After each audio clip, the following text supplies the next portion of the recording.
What is happening, guys, and welcome back to my channel. And I woke up this morning with an absolute plethora of New York City Comic Con Funko Pop reveals, guys. So I thought I'd record this little video now that I have the ability to upload as quickly as possible. I can record, edit, upload straight away, guys. So I used to love doing these kind of videos, but I stopped doing them because I wouldn't be able to release them for days after the reveals, and then more reveals would happen and it just get very overwhelming. But I recorded this as soon as I saw it when I woke up this morning, guys. So without further ado, we'll get into the first reveal that I saw, which made me laugh hysterically because they're still doing it. We have a chrome pink, I think it's pink, or I don't know the color exactly, chrome pink I'm going to call it, Batman, guys. So for those of you that obviously have been collecting this series, it's been pretty much con exclusives or some kind of exclusive. I don't think any of them have come out as commons, but this one is one of 1,500 pieces. So probably majority will come out at the con. You may get some in Australia from sites like Pop Culture. They might bundle them and things like that. Bit of a kick in the teeth to Batman fans, to be honest, or if you have been collecting this line, it's already been difficult enough to collect, and then they've gone ahead and added a 1,500 pieces, which is lovely of them. Now, these releases, in all honesty, guys, are just really sporadic. I'm not sure if they're going to release more, if they're going to release less. I'm hoping they release more. I would assume so. I assume this is just the first wave. And the next ones we have, guys, two Harry Potter releases. So we have a 6-inch, what's her name? Madame Maxine. So the head mistress for the Ladies Academy, I forget what it's called exactly. So that's cool. For you Harry Potter fans out there, you're going to have her to go along with your big Hagrid. And we also finally got a Filch with Filch's cat, which is really cool. I know a lot of Harry Potter fans have been yearning out for Filch, so definitely something that you know, you'd be excited for as a Harry Potter fan. It's nice when they do these kind of exclusive type characters for the cons. I hate when they just kind of throw out a previous sculpt with them holding something, or it's a glow in the dark or something like that.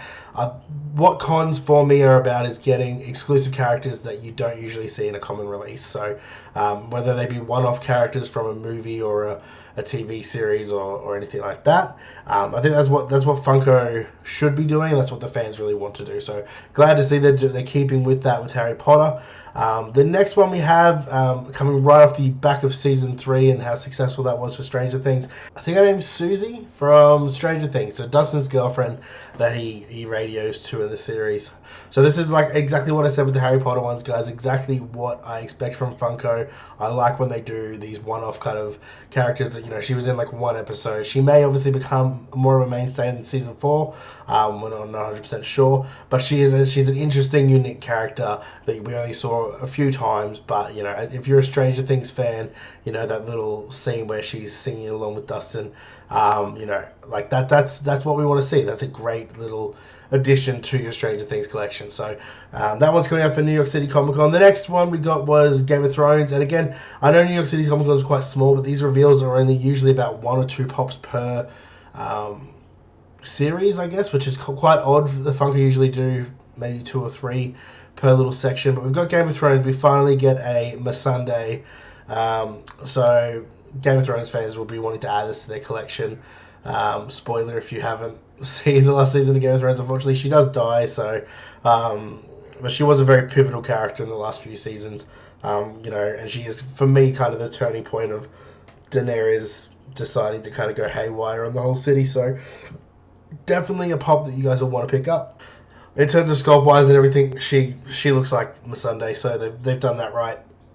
And the next one I was a little bit confused about, which is the Green Hornet and Kato 2019 New York City Comic Con reveal. So I'll put a photo up of that one. I swear we had a 2-pack for a con last San Diego Comic Con, maybe. I don't know. Maybe I'll have to have a look. I'll chuck the photos up when I have a look, guys. I'm probably wrong. It's probably different somehow.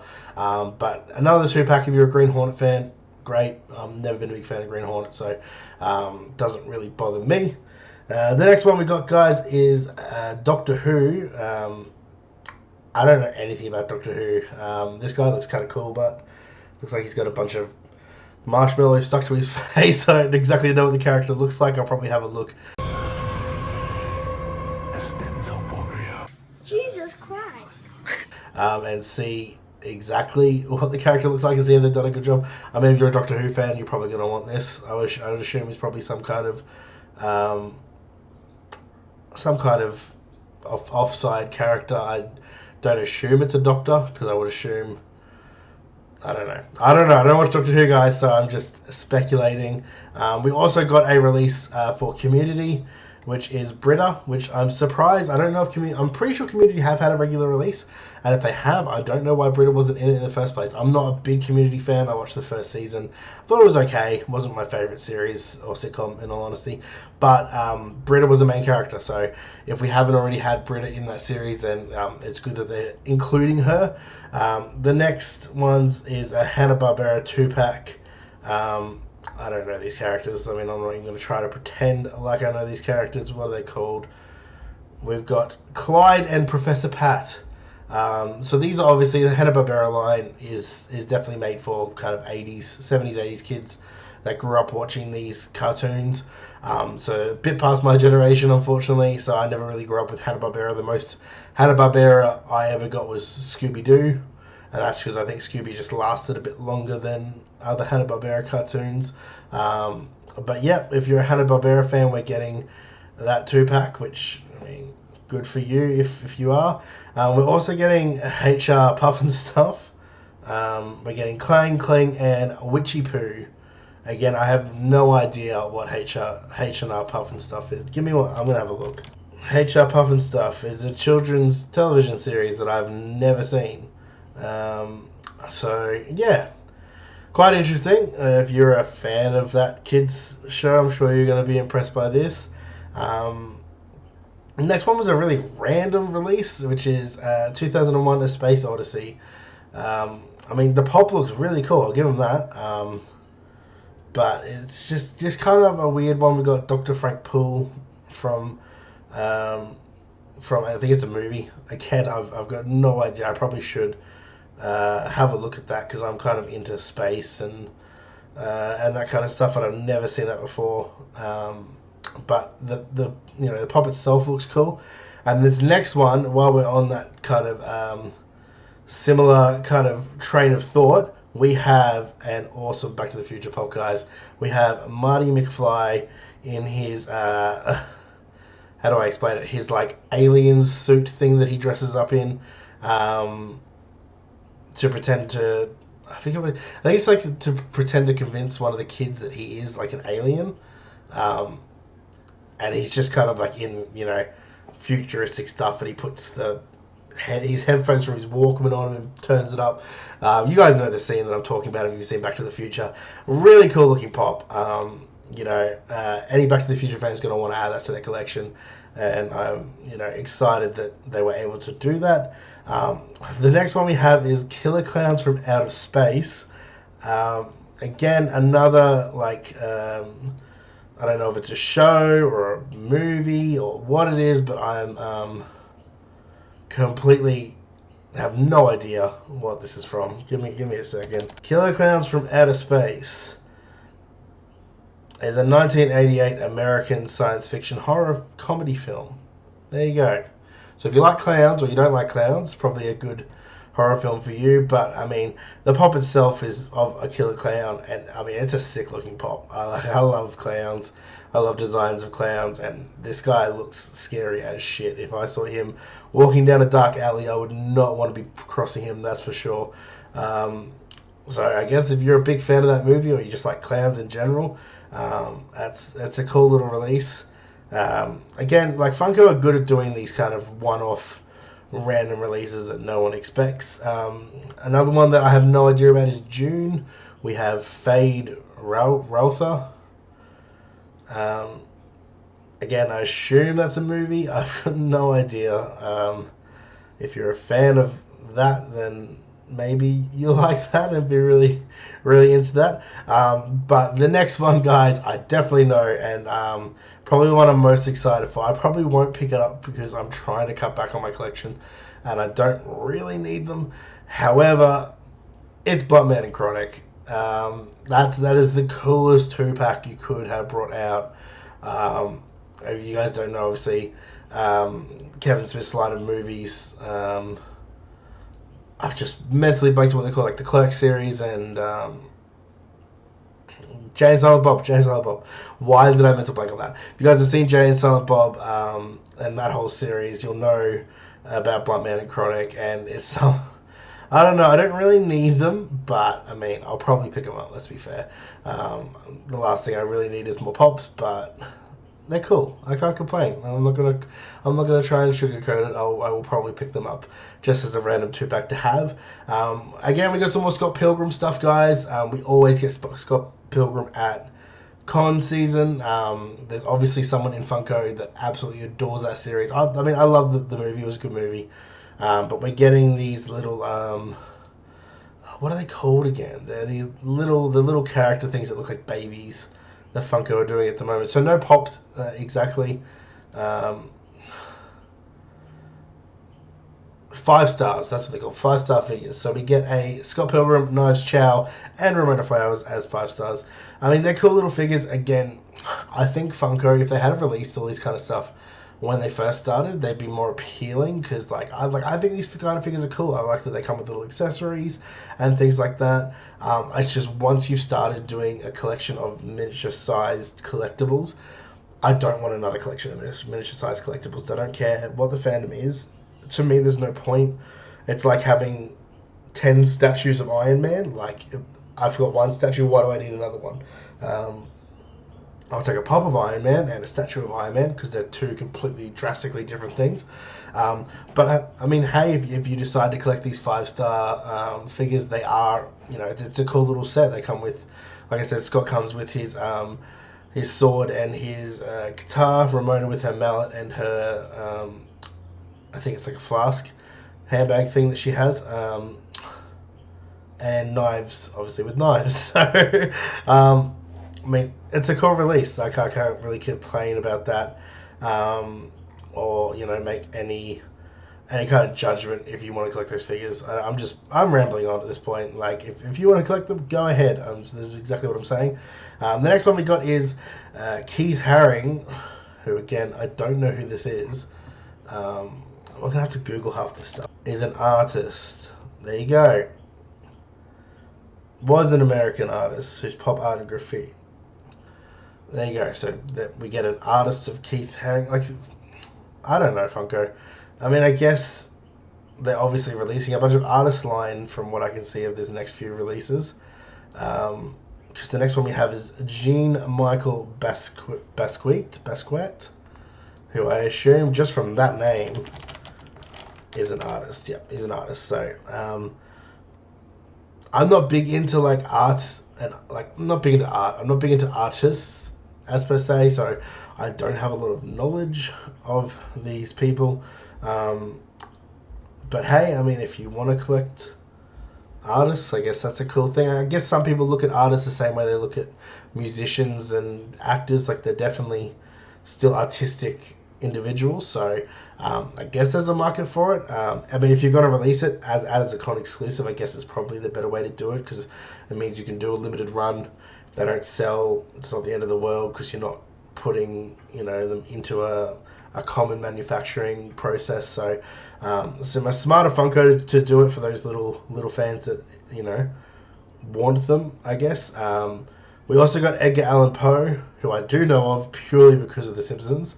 So he is a poet, I believe, back in the day, which should be interesting. And we also got Debbie Harry, who, again, I have no idea who that is. So let's have a good old Google. Debbie Harry is an American singer. Ah, the lead singer of Blondie. There you go. I would have never known that. Blondie was before my time. I'm aware of Blondie.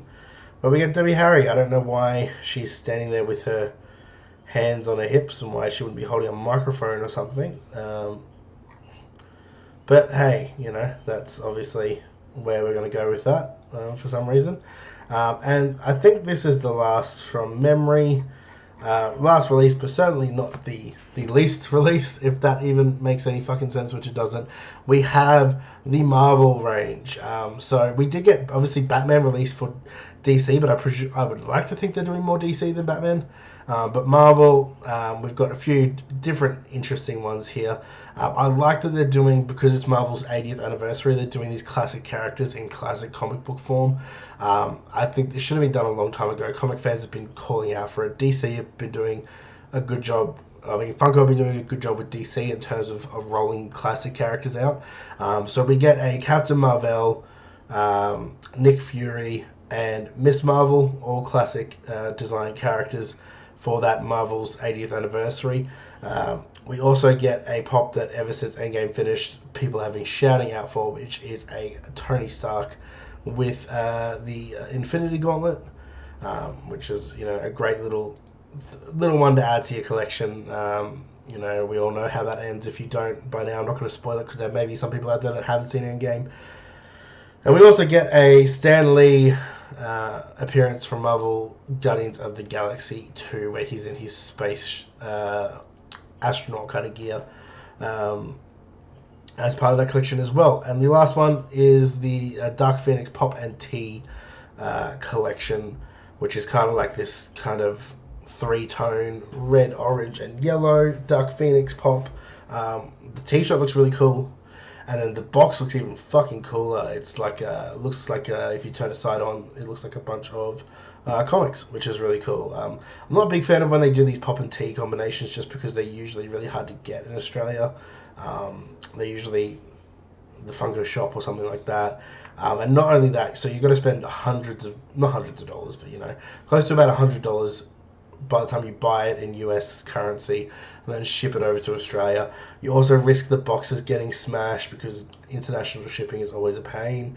So I'm not a big fan of when they do these combination things. However, the t-shirts are always really cool, and sometimes you get some really cool exclusive pops. So if you're a Dark Phoenix fan, you're going to want to pick that one up.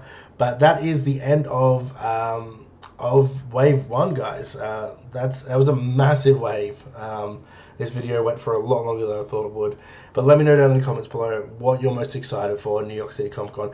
As of now, with what I'm collecting, I'm pretty much safe from this wave. Like I said, I may get that Jay and Silent Bob Chronic and Blunt Man 2-pack just because it's so cool. I'm not 100% sure whether I'll splash out on that. I mean, I like to buy something every con, A, so I have something to unbox for you guys, and B, it's good to get kind of in the mood and in that con season kind of atmosphere. So I'm sure they will hopefully have something Dragon Ball for me to pick up, but if not, I'll definitely be picking up that Chronic and Blunt Man, I would say. So at least I have something. But so far, like, there's some good releases here. Nothing blows me out of the water in saying, you know, that's really cool, or that fans are going to be, like, you know, super excited for. Actually, the Back to the Future one is really cool. If you're a Back to the Future fan, you'd be stoked to get that Marty McFly. But let me know down in the comments, guys, which one you thought was your favorite. As always, if you're new to this channel, guys, make sure that you subscribe and chuck us a like if you can. I'm trying to hit that 100 subscriber mark by the end of the year, so that would be awesome if we can get there.